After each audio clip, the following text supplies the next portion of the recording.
Okay, so this was a bit of a different Sunday.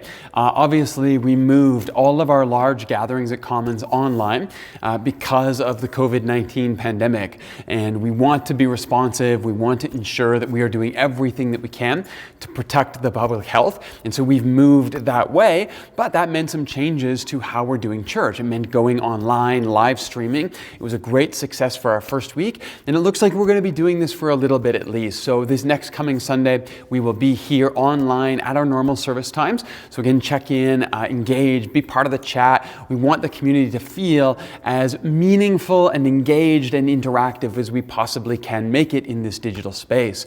But I do want to look back at the sermon from Sunday because we found ourselves again in the story of Jonah, working our way through, but we came to a really pivotal moment in the story. Jonah, so far in the first chapter, has been largely comedic. It's played for laughs. It's meant to get us giggling and thinking about the world in new ways. But in chapter 2, we find Jonah in the belly of the whale. And we looked at how everything that Jonah prays there in that space actually comes from the words of the community. He quotes 11 different Psalms 14 different times.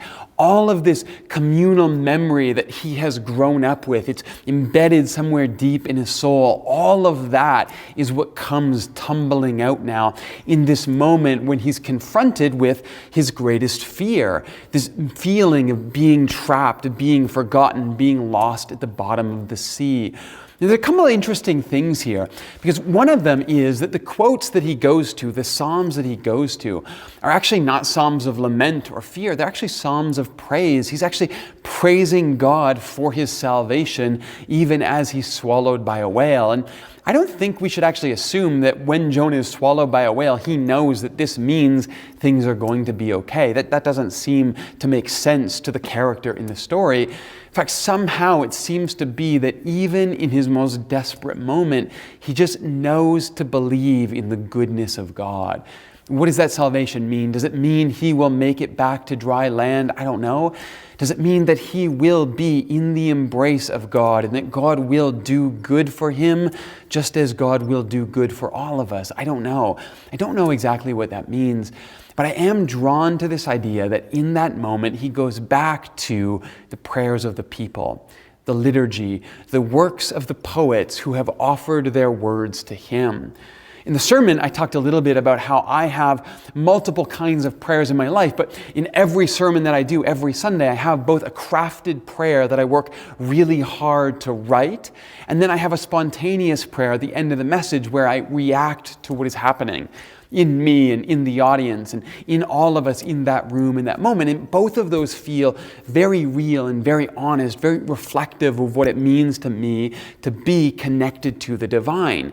But maybe you haven't thought about this in your life. Maybe you don't have this interaction of both liturgical and spontaneous prayers. And I want to offer to you a prayer that might help you, particularly in a moment like this, when we're all a little bit panicked and a little bit anxious about our health and about what's going on in the world right now.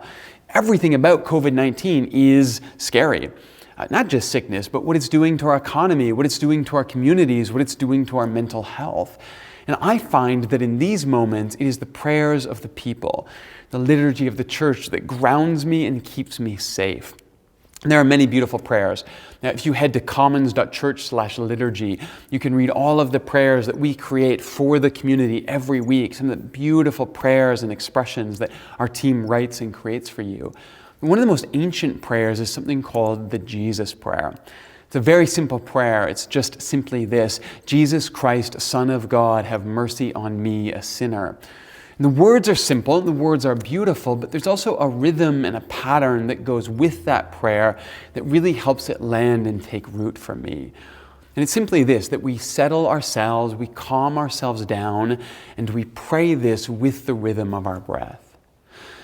Jesus Christ, Son of God, and we breathe in. We take in all of the beauty, all of the character, all of the story of the incarnation, this idea that the divine has come near to us, and we breathe that in. And then we breathe out, have mercy on me, a sinner. And we exhale all of our baggage, all of our sin, all of our brokenness that God takes away from us. that God has mercy on us for, that God heals us from. And then we do it again. We breathe in, Jesus Christ, Son of God. And we breathe out, have mercy on me, a sinner. And we do this as long as we need to for those ideas, the inhale of the goodness of God, the God that comes to us in the person of Jesus, the exhale of everything that is broken and torn within us. We breathe in, we breathe out, and we repeat these words as long as we need to for all of that anxiety within us to settle and to calm and to be replaced by the peace of Christ. And sometimes it does take time. There are stories of the monks back in the history of the church repeating this prayer over and over again as they bent away their work. They would repeat this hundreds, thousands of times a day, inviting the peace of Christ to come in and dwell within them.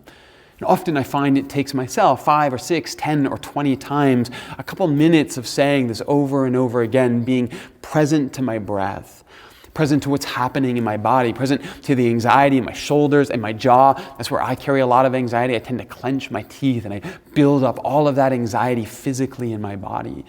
And when I connect my words and my thoughts to my breath, when I connect my theology to my physical space, what happens is I become more present to the divine that is around me, not just in that moment, but every moment.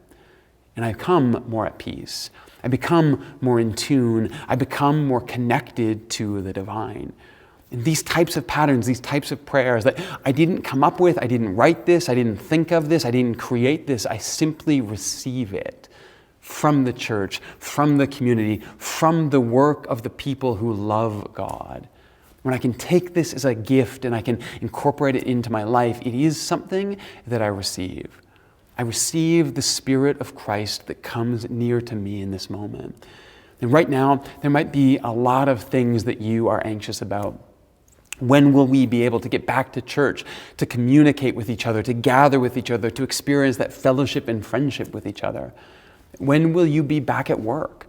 When will your kids be back at school, not driving you crazy all day long? When will you be safe again to go outside and go about your normal life? And you might be anxious about all of it. You might not recognize that some of that anxiety is being carried in your breath, in your shoulders, in your jaw. And when you pray, to connect your words and your thoughts to your body, to allow all of that to settle down and rest in the peace of Christ, this can be a gift. Because you don't have to create anything. You don't have to be eloquent with your prayers. You don't have to find the right words to express what's going on within you right now. You simply need to receive the gift of Christ, the gift of the community that comes to you, and learn to rest in that. And so I hope that gift can provide you some peace this week.